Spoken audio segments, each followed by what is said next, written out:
നമസ്കാരം, സിബി മുളനിക്കാടാണ്. സി കമ്പനിയുടെ മറ്റൊരു വീഡിയോയിലേക്ക് എല്ലാവർക്കും സ്വാഗതം. ഒരു സന്തോഷ വാർത്ത, കേരളത്തിൽ മറ്റൊരു എക്സിബിഷൻ കൂടി അനൗൺസ് ചെയ്തിരിക്കുകയാണ്.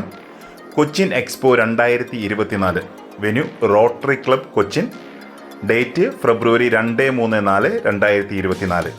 അപ്പോൾ ഇനി കുറച്ച് ദിവസങ്ങൾ കൂടി മാത്രം കേരളത്തിൽ മറ്റൊരു നുമിസ്മാറ്റിക് ആൻഡ് ഫിലാറ്റലിക് എക്സിബിഷന് തുടക്കം കുറിക്കുകയാണ്. ഇപ്പോൾ കോട്ടയം എക്സിബിഷന് പലരെയും കണ്ടു, പലരും വന്നു, പലരും പരിചയപ്പെട്ടു. ഒരുപാട് സന്തോഷം. കൊച്ചിൻ എക്സിബിഷന് എനിക്ക് സ്റ്റാൾ ഉണ്ടാവാൻ സാധ്യതയില്ല, എങ്കിലും ആദ്യത്തെ ദിവസം തന്നെ ഞാൻ അവിടെ ഉണ്ടാവും. ഒരുപാട് ഡീലേഴ്സ് വരുന്നുണ്ട്.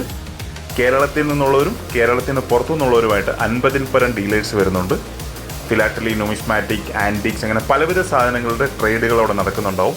അപ്പോൾ തീർച്ചയായിട്ടും ഈ ഡേറ്റ് നിങ്ങൾ ഓർത്തു വെക്കുക.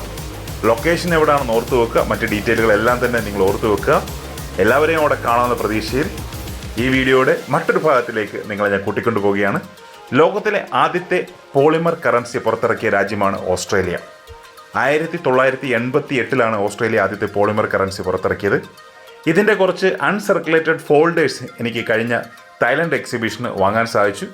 ഇത് അതിൻ്റെ ഒരു യൂസ്ഡ് കണ്ടീഷൻ നോട്ടാണ്. ഞാൻ നിങ്ങളെ ഒന്ന് കാണിക്കാൻ വേണ്ടി എൻ്റെ ഫയലിൽ കിടന്നൊരു ഫോട്ടോ ആഡ് ചെയ്യുന്നു മാത്രം. ഇതാണ് ലോകത്തിലെ ആദ്യത്തെ ഫുള്ളി പ്ലാസ്റ്റിക്കിൽ നിർമ്മിച്ച കറൻസി. ഈ കറൻസിയുടെ മറുവശവും നല്ല ഡിസൈനാണ്. വലിയൊരു ഷിപ്പാണ് അതിൻ്റെ മറുവശം വരുന്നത്. അപ്പം നല്ല രീതിയിലുള്ള ഒരു ഡിസൈനോട് കൂടിയ ഈ ഒരു കറൻസി നിങ്ങളുടെ പലരുടെയും കളക്ഷനിലുണ്ടാവും. ഇല്ലാത്തവർ ഇത് എവിടെയെങ്കിലും കിട്ടുമെങ്കിൽ തീർച്ചയായിട്ടും സംഘടിപ്പിക്കുക.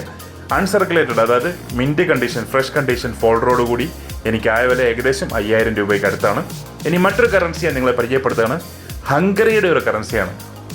നല്ല പഴക്കമുള്ള ഈ കറൻസി 1800-കളിൽ ഉണ്ടായിരുന്ന ഈ കറൻസിയുടെ പ്രത്യേകത, ഒരു വലിയൊരു ഷീറ്റായിട്ട് പുറത്തിറക്കിയ ഷീറ്റുകൾ കട്ട് ചെയ്ത കുറേ നോട്ടുകൾ എനിക്ക് തായ്ലൻഡ് എക്സിബിഷന് വാങ്ങിക്കാൻ സാധിച്ചു എന്നുള്ളതാണ്. ഇതെനിക്ക് കോസ്റ്റ് വന്നത് ഏകദേശം 2500 രൂപയാണ് ഒരു നോട്ടിന് വന്നത്. പക്ഷേ ഇത് നല്ല പഴക്കമുള്ള നോട്ടാണ്. എൻ്റെ കാറ്റലോഗ് ഡീറ്റെയിൽ ഞാൻ നിങ്ങൾക്ക് വേണ്ടി ഒന്ന് പരിചയപ്പെടുത്തുകയാണ്. ഇപ്പോൾ കാറ്റലോഗ് നോക്കുമ്പോൾ അതിൻ്റെ എക്സാക്ട് ഇയർ നിങ്ങൾക്ക് മനസ്സിലാകാൻ സാധിക്കും. 1852 ഈ കറൻസി ഇഷ്യൂ ചെയ്തത്.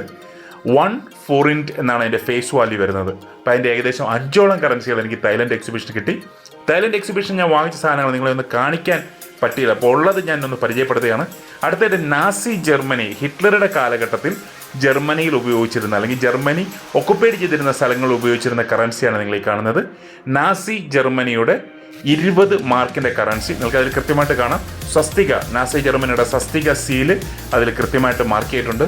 ഇത് അൺസർക്കുലേറ്റഡ് കണ്ടീഷനിൽ തായ്ലൻഡ് എക്സിബിഷൻ എനിക്ക് കിട്ടിയതാണ്. സാധാരണ നമുക്ക് യൂസ്ഡ് കണ്ടീഷനൊക്കെ കിട്ടാറുണ്ട്, പക്ഷേ ഇത് UNC കണ്ടീഷൻ കിട്ടിയപ്പോൾ തീർച്ചയായിട്ടും അത് വാങ്ങിക്കേണ്ട ചുമതല എനിക്കുണ്ട്. അതുകൊണ്ട് തന്നെ ഞാൻ എൻ്റെ കളക്ഷനിലേക്ക് വാങ്ങിച്ചു. ഏകദേശം ഇന്ത്യൻ കറൻസിയിൽ 2500 രൂപ എനിക്കായി. അടുത്ത വർഷത്തെ മറ്റൊരു വലിയ എക്സിബിഷൻ കൂടി പ്രഖ്യാപിച്ചു കഴിഞ്ഞു. ബാംഗ്ലൂർ എക്സിബിഷനാണ്. സൗത്ത് ഇന്ത്യയിലെ തന്നെ ഏറ്റവും വലിയ എക്സിബിഷനാണ് ബാംഗ്ലൂർ നടക്കുന്നത്. അത് തീർച്ചയായിട്ടും നിങ്ങൾ സംബന്ധിക്കാൻ ശ്രമിക്കുക. ആ ഏരിയയിലൊക്കെ ഉള്ളവർ ഓർത്ത് വെക്കുക. ഡേറ്റ് ഫെബ്രുവരി 23, 24, 25 ലൊക്കേഷനും കാര്യങ്ങളൊക്കെ അതിലുണ്ട്. വീഡിയോ കണ്ട എല്ലാവർക്കും ഒരുപാട് നന്ദി. Keep watching. Thank you very much.